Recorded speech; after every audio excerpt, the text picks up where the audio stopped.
Welcome everyone, today we are going to start a new chapter that is called tissues. तो tissues क्या होते हैं? देखो, sales के बारे में तो हमने पढ़ाई है, तो आपको पता है कि सेल्स से ही सारे लिविंग ऑर्गन्स बने होते हैं, जैसे प्लांट्स बने होते हैं, प्लांट्स से एनिमल्स भी बने होते हैं, राइट?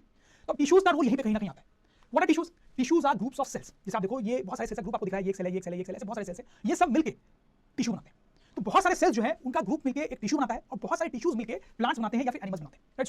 तो आप समझ रहे होंगे कि अगर प्लांट्स और एनिमल्स का स्ट्रक्चर समझना है तो टिश्यू को तो समझना ही पड़ेगा। That's why we want to study this chapter. जैसे जैसे चैप्टर में आगे बढ़ेंगे आपको टिश्यू का कांसेप्ट और क्लियर होता जाएगा, थोड़ा पेशेंस रखने की जरूरत है। लेकिन अभी के लिए हमें एक नया टर्म समझने की जरूरत है, that is called division of labour या सेल स्पेशलाइजेशन। क्या है ये टर्म मैं आपको बताता हूं। तो स्टूडेंट्स, आपको पता है कि जो लिविंग ऑर्गेनिज्म होते हैं वो यूनिसेलुलर हो सकते हैं, जैसे कि उसका एग्जांपल है अमीबा। और एग्जांपल्स दे सकते हो क्या? Paramecium, that's a good example, right? ठीक है, फिर मल्टीसेलुलर ऑर्गेनिज्म होते हैं, उसके तो बहुत सारे एग्जांपल्स हमें पता ही है, dog, humans, elephant, what not, right?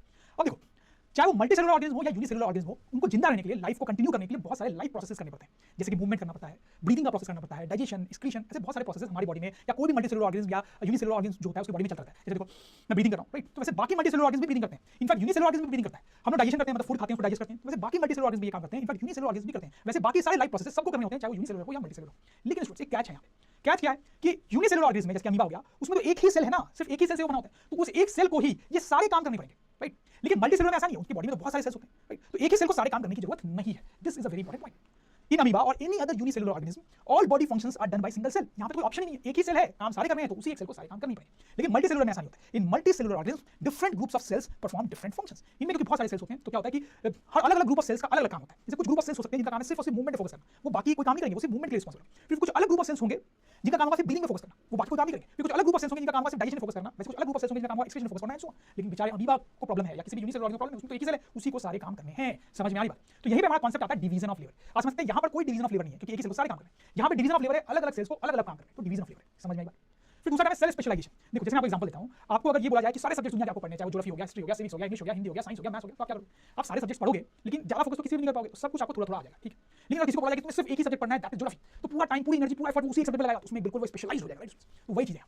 Multicellular organism में सेल स्पेशलाइजेशन हो जाता है, जबकि यूनिसेलुलर में नहीं होता है। उसमें एक ही सेल सारे काम कर रहा है, तो वो किसी भी काम में पूरी तरह से स्पेशलाइज नहीं होता है। यहाँ पे एक ग्रुप ऑफ सेल्स सिर्फ और सिर्फ ब्रीदिंग पे फोकस कर रहे हैं, तो वो स्पेशलाइज हो जाते हैं ब्रीदिंग को बहुत एफिशिएंटली करने के लिए। एक ग्रुप ऑफ सेल्स सिर्फ डाइजेशन पे फोकस कर रहे हैं और कोई काम नहीं करना है उनको, दिन रात डाइजेशन पे फोकस करना है, तो डाइजेशन में बिल्कुल स्पेशलाइज हो जाते हैं। तो हम बोल सकते हैं कि मल्टीसेलुलर ऑर्गेनिज्म में सेल स्पेशलाइजेशन होता है और डिवीजन ऑफ लेबर भी होता है, जबकि यूनिसेलुलर में ना डिवीजन ऑफ लेबर होता है ना सेल स्पेशलाइजेशन होता है। समझ में आ रही है आपको बात? और ये जो डिवीजन ऑफ लेबर या सेल स्पेशलाइजेशन यहाँ पर होता है, वो काफी एडवांटेजेस होता है। क्या एडवांटेज है उसका? Advantage of division of labour in multicellular organism, a different group of cells are specialised in doing different job, so any work is done much more efficiently compare to unicellular organism, जैसा कि मैंने आपको पहले भी बताया, right? इसलिए multicellular organism होते हैं वो मच मोर एफिशिएंट होते हैं, मच मोर पावरफुल होते हैं, क्योंकि उनमें अलग अलग सेल्स स्पेशलाइज होते हैं, अलग अलग काम करने के लिए बहुत अच्छे से।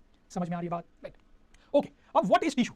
अगर आपको पूछे तो आप क्या आंसर करेंगे? तो students will answer a group of cells which work together to perform a particular job is called a tissue. तो मैंने आपको पहले बताया था कि tissue is a group of cells, लेकिन इसका मतलब नहीं है कि किसी भी ग्रुप ऑफ सेल्स को आप टिश्यू बोलो। टिश्यू एक ऐसे सेल्स का ग्रुप होगा जो साथ में काम करते हैं आपस में मिलजुल के, to do a particular specific job. एक काम पे फोकस करते हैं वो सारे सेल्स और साथ में काम करते हैं, वैसे ग्रुप ऑफ सेल्स को बोलते हैं tissue. Once again, a group of cells which work together to perform a particular job is called a tissue. समझ में आ रही बात? राइट?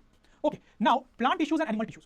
तो देखो, प्लांट की बॉडी में बहुत सारे टिश्यूज होते हैं, एनिमल्स की बॉडी में बहुत सारे टिश्यूज होते हैं। तो मेरा क्वेश्चन है आपसे कि आपको क्या लगता है, क्या प्लांट की बॉडी में जो टिश्यूज होते हैं और एनिमल्स की बॉडी में जो टिश्यूज होते हैं वो सेम टाइप के होते होंगे या अलग टाइप के होते होंगे? क्या लगता है? सोचो, देखो, प्लांट और एनिमल्स में बहुत सारे डिफरेंसेस हैं, और क्योंकि बहुत सारे डिफरेंसेस हैं, तो इसका मतलब है कि टिश्यूज भी अलग होते होंगे। कैसे डिफरेंसेस है प्लांट और एनिमल्स में आपको पता ही है, कि कुछ डिफरेंसेस मैं आपको याद दिलाता हूं। पहला, प्लांट्स आर फिक्स्ड, उनको नागपुर से पुणे नहीं जाना होता है, right? But animals are not fixed, उनको एक जगह से दूसरी जगह, एक सिटी से दूसरी सिटी जाना होता है, राइट? तो काफी डिफरेंस है दोनों में देखा जाए। फिर प्लांट्स में नॉन यूनिफॉर्म ग्रोथ होता है। देखो, हो सकता है कि प्लांट की ये स्टेम बहुत लंबी हो जाए, लेकिन बाकी स्टेम्स उतनी लंबी ना हो सकता है, तो नॉन यूनिफॉर्म ग्रोथ होता है। एनिमल्स में ऐसा नहीं होता है, उनमें हमेशा यूनिफॉर्म ग्रोथ होता है। क्या आपने ऐसा देखा कि टाइगर अगर बड़ा हो रहा है तो उसके आगे वाले लेग्स जो है वो बड़े हो जाए और पीछे वाले छोटे ही रह जाए? नहीं, जिस प्रोपोर्शन में ये लेग्स बढ़ेंगे उसी प्रोपोर्शन में ये लेग्स बढ़ेंगे। ऐसा नहीं हो सकता कि टेल बहुत लंबी हो जाए, मुंह छोटा ही रह जाए, सब कुछ प्रोपोर्शन में बढ़ता है। तो प्लांट्स में तो नॉन यूनिफॉर्म ग्रोथ होता है, लेकिन एनिमल्स में यूनिफॉर्म ग्रोथ होता है। Plants obtain food by photosynthesis. आपको तो पता ही है कि सनलाइट लेते हैं प्लांट्स, फिर फोटोसिंथेसिस प्रोसेस होता है, उससे वो फूड बनाते हैं। लेकिन एनिमल्स के साथ तो ऐसा नहीं होता है। मैं तो नहीं जाता हूं सनलाइट में, ठीक है, फूड बनाने के लिए, सनलाइट मेरे पे गिरी और मैंने उससे फूड बना लिया, उसी को खा के मैं जिंदा रहता हूं, ऐसा तो नहीं होता एनिमल्स के साथ। एनिमल्स क्या करते हैं? वो दूसरे प्लांट्स या दूसरे एनिमल्स को खाते हैं। तो animals depend on other animals and plants for food, जबकि प्लांट्स के साथ ऐसा नहीं है, वो अपना फूड खुद फोटोसिंथेसिस से बनाते हैं। Plants have simpler body structure, सही बात है, और एनिमल्स का कंपैरेटिवली कॉम्प्लेक्स बॉडी स्ट्रक्चर होता है, मतलब प्लांट्स ज्यादा कॉम्प्लेक्स होता है। तो कहने का मतलब ये है कि प्लांट्स में और एनिमल्स में बहुत सारे डिफरेंसेस हैं, तो नेचुरल है कि उनके टिश्यूज और उनके टिश्यूज अलग टाइप के होते हैं। ये हमारे लिए थोड़ी सी बैड न्यूज है, बैड न्यूज ये इसलिए क्योंकि अगर दोनों के टिश्यूज अलग टाइप के होते हैं तो दोनों को अलग अलग पढ़ना पड़ेगा, राइट? अगर सेम टाइप के होते तो एक ही बार पढ़ लेते दोनों, लेकिन हाँ, दोनों को अलग पढ़ना पड़ेगा। तो पहले कौन सा पढ़ेंगे? ऑब्वियसली प्लांट टिश्यूज को, क्योंकि वो थोड़े सिंपल होते हैं, उसके बाद हम एनिमल टिश्यूज पे आएंगे। तो let us start studying plant tissues, right? अब देखो, प्लांट की बॉडी में बहुत अलग अलग टाइप के टिश्यूज होते हैं, उनको हम कैटेगराइज करेंगे। तो प्लांट की बॉडी में जितने भी टाइप के टिश्यूज होते हैं उनको आप दो कैटेगरीज में डिवाइड कर सकते हो। ध्यान देंगे, एक है meristematic tissue, please note the spelling, meristematic tissue.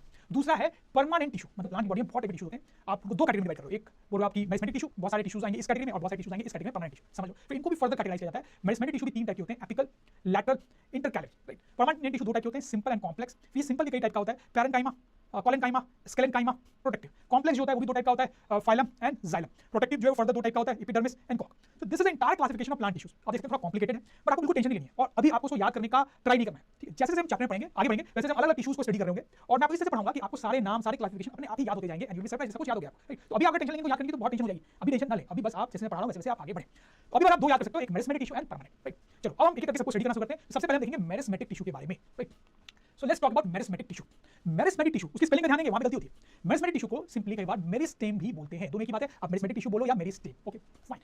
Responsible for growth in plants, तो बड़ा इंपॉर्टेंट काम करते हैं ये। आप देखो प्लांट्स जो होते हैं उसके स्टेम से ग्रो करते हैं, रूट्स ग्रो करते हैं, तो इन सब ग्रोथ के लिए कौन रिस्पांसिबल होता है? Meristematic tissue. प्लांट्स में जितने भी टाइप के ग्रोथ होते हैं उन सब के लिए मेरिस्मेटिक टिश्यू रिस्पांसिबल होता है। Very important point, meristematic tissue is responsible for growth in plants. Present at locations where plant grows, तो क्योंकि बहुत ऑब्वियस बात है कि क्योंकि वो ग्रोथ के लिए रिस्पांसिबल है, तो प्लांट्स में वहां पे पाए जाएंगे जहां पर ग्रोथ ज्यादा होती है। तो कहां पे ग्रोथ होती है? जैसे टिप्स ऑफ स्टेम, तो स्टेम अगर ग्रो कर रहा है तो बेसिकली स्टेम का टिप ग्रो कर रहा है ना, तो स्टेम्स के जो टिप्स होते हैं वहां पे आपको फॉर एग्जांपल मेरिस्मेटिक टिश्यू मिलेगा। इनफैक्ट जैसे रूट्स भी अगर ग्रो कर रहे हैं तो उनके टिप्स ही ग्रो कर रहे हैं, तो रूट्स के टिप्स पे भी आपको मेरिस्मेटिक टिश्यू मिलेगा। तो जहां पे ग्रोथ हो रहा है वहां पे आपको मेरिस्मेटिक टिश्यू मिलेगा। Cells in this tissues can divide and form new cells. ध्यान दें स्टूडेंट्स, किसी भी लिविंग ऑर्गेनिज्म में ग्रोथ कैसे होता है? जैसे हम अपनी बॉडी की ही बात करें तो हमारी बॉडी में सिर्फ क्या सेल्स हैं, पूरी बॉडी में सेल्स भरे हुए। तो होता क्या है कि पुराने सेल्स जो है वो नए सेल्स बनाते हैं, तो टोटल नंबर ऑफ सेल्स बढ़ जाता है, तो फिर ग्रोथ होता है, ठीक। वैसे प्लांट्स और दूसरे एनिमल्स में होता है कि उनमें ऑलरेडी पहले बहुत सारे सेल्स हैं, तो पुराने सेल्स डिवाइड होकर नए सेल्स बनाते हैं, तो उनकी बॉडी ग्रो करती है। समझ जाएंगे कि मेरिस्मेटिक टिश्यू का तो काम ही है ग्रोथ कराना। तो इसका मतलब है कि उसके जो सेल्स होते होंगे, मेरिस्मेटिक टिश्यू में जो सेल्स होते होंगे, they can divide and form new cells, तभी तो वो ग्रोथ करता है। वही लिखा है, cells in this tissues can divide and form new cells. Very important, ठीक। अगर वो ऐसा नहीं कर पाते तो मेरिस्मेटिक टिश्यू कभी भी ग्रोथ नहीं कर पाता। वो ग्रोथ इसलिए कर पा रहा है क्योंकि उसके अंदर जो सेल्स हैं they can divide and form new cells. Types of meristem, तीन टाइप के होते हैं meristematic tissue, apical, lateral and intercalary. देखो कि नाम से एक्चुअली क्लियर है कि ये क्या करते हैं क्या नहीं करते हैं। जैसे सबसे पहले बात करते हैं एपिकल मेरिस्मेटिक टिश्यू की। ये पाया जाता है tips of stem and root. तो मैंने आपको बताया था कि स्टेम और रूट जो है इससे ग्रो करते हैं प्लांट्स में, तो उनकी जो टिप होती है वही ग्रो करती है बेसिकली। तो वहां पे एपिकल मेरिस्मेटिक टिश्यू होता है, यही वहां पे ग्रोथ कराने के लिए रिस्पांसिबल होता है, राइट। बड़ी सिंपल सी बात। ओके, अब देखो लैटरल मेरिस्मेटिक टिश्यू। देखो ये कहां पे पाया जाता है? तो आप देखो जैसे इस ट्री को देखो, तो इसका जो ट्रंक है आप देखते हो कितना वाइड है, कितना मोटा है। तो क्या ये शुरू से इतना मोटा होगा? नहीं स्टूडेंट्स, पहले समझ सकते हैं कि वो बहुत थिन रहा होगा, फिर धीरे-धीरे उसमें ग्रोथ हुई है, उसकी विड्थ जो है वो बढ़ी, तो वहां पे भी ग्रोथ हुआ है। कई बार जब हम प्लांट्स की ग्रोथ की बात करते हैं तो जनरली हम सिर्फ स्टेम और रूट्स की ग्रोथ को देख लेते हैं, लेकिन यहाँ पे जो स्टेम है उसकी विड्थ जो बढ़ रही है वो भी एक ग्रोथ का ही एग्जांपल है। वहां पे जो ग्रोथ हो रही है वो लैटरल मेरिस्मेटिक टिश्यू के कारण हो रही है। तो यहाँ पे क्या होता है कि ट्रंक की जो बार्क है उसके अंदर, उसके नीचे एक्चुअली इस टिश्यू की लेयर होती है और वही यहाँ पे ग्रोथ कराने के लिए रिस्पांसिबल होता है। इसे लिखा हुआ है कि लैटरल मेरिस्मेटिक टिश्यू कहां पाया जाता है? Beneath the bark increases growth of trunk. नाम से क्लियर, लैटरल, तो this is responsible for actually lateral growth, right. Next comes intercalary meristematic tissue. ये कहां पाया जाता है? Nodes of leaf and stem. जैसे आप देखो कोई लीफ जब स्टेम से जुड़ती है तो वहां पे एक नोड बनाती है, कोई स्टेम दूसरे स्टेम से जुड़ती है तो वहां पर भी नोड बनाती है, वहां पे भी कुछ ना कुछ ग्रोथ हमेशा चलता रहता है। तो उन नोड्स पे एक्चुअली में इंटरकैलरी टिश्यू होता है which is responsible for growth in those reasons. समझ में आ रही है आपको बात? तो आपको समझ में आया होगा कि मेरिस्मेटिक टिश्यू तीन टाइप के होते हैं, एपिकल, लैटरल एंड इंटरकैलरी, और उनके नाम से ही मोस्टली क्लियर है कि वो कहां पे पाए जाते हैं और क्या-क्या काम करते हैं। ओके, अब मैं आपको एक और छोटी सी बात बताऊं, तो जो लैटरल मेरिस्मेटिक टिश्यू है उसको कैम्बियम मेरिस्टेम के नाम से जानते हैं। इसको आपको याद करना पड़ेगा, cambium meristem, that means lateral meristematic tissue. Just learn this name students, कई बार आपसे पूछा जा सकता है। फाइन, अब आगे बढ़ते हैं। हमने मेरिस्मेटिक टिश्यू में जो सेल्स होते हैं उनकी कुछ प्रॉपर्टीज देखी थी, क्योंकि उनके बारे में देखा था, मेरिस्मेटिक टिश्यू के क्या-क्या टाइप्स होते हैं वो हमने देख लिया। Now properties of cells of meristem, तो इस टिश्यू के जो सेल्स होते हैं उनकी कुछ और प्रॉपर्टीज को हम स्टडी करना चाहते हैं यहाँ पे। तो सबसे पहली प्रॉपर्टी, वो बहुत एक्टिव होते हैं। इस टिश्यू में जो भी सेल्स होते हैं बहुत एक्टिव होते हैं। वो तो आप समझ सकते होना ही होगा कि प्लांट्स में जो ग्रोथ होती है वो हमेशा ही चलती रहती है। जैसे एनिमल्स में ग्रोथ एक एज के बाद जनरली रुक जाती है, जैसे अपने बॉडी में कुछ खास ग्रोथ नहीं हुई, लेकिन प्लांट्स की बॉडी में लाइफ टाइम ग्रोथ चलती रहती है। इसलिए इस टिश्यू में जो सेल्स हैं उनको तो एक्टिव रहना ही पड़ेगा, तभी तो ग्रोथ चलती रहेगी। इनके सेल्स में जो साइटोप्लाज्म वो काफी डेंस होता है, न्यूक्लियस बहुत प्रोमिनेंट होता है, मतलब बड़ा होता है काफी, सेल वॉल जो होती है वो थिन होती है, ठीक है। You have to remember all this. No vacuoles, ये बड़ा इंपॉर्टेंट है स्टूडेंट्स। हमने जब प्लांट सेल्स पढ़ा था तो हमने देखा था कि प्लांट सेल्स में जनरली बहुत बड़ा सा वैक्यूल होता है। क्या काम होता है उसका? वो वाटर और न्यूट्रिएंट्स को स्टोर करता है। लेकिन मेरिस्मेटिक टिश्यू के जो सेल्स होते हैं उनमें वैक्यूल्स होता ही नहीं है।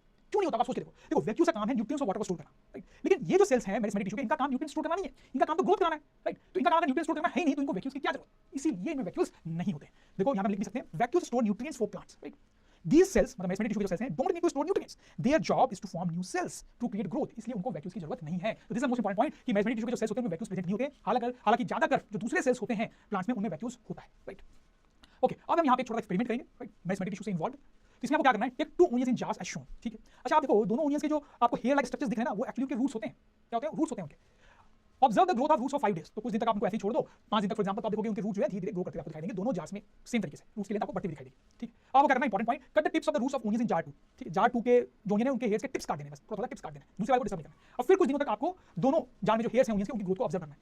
Observe the growth of roots for next few days. क्या लगता है आपको? आप बताओ मुझे, आप मेरिस्मेटिक टिश्यू पढ़ चुके हो, आप मुझे बताओ कि अब आपको दोनों हेयर्स की ग्रोथ में कुछ डिफरेंस नजर आएगा क्या? आएगा स्टूडेंट्स, आप समझ लोगे roots in jar 2 stop growing, लेकिन जार 1 में भी रूट्स ग्रो करते हुए आपको दिखाई देंगे, 2 में नहीं। ऐसा क्यों हो रहा है?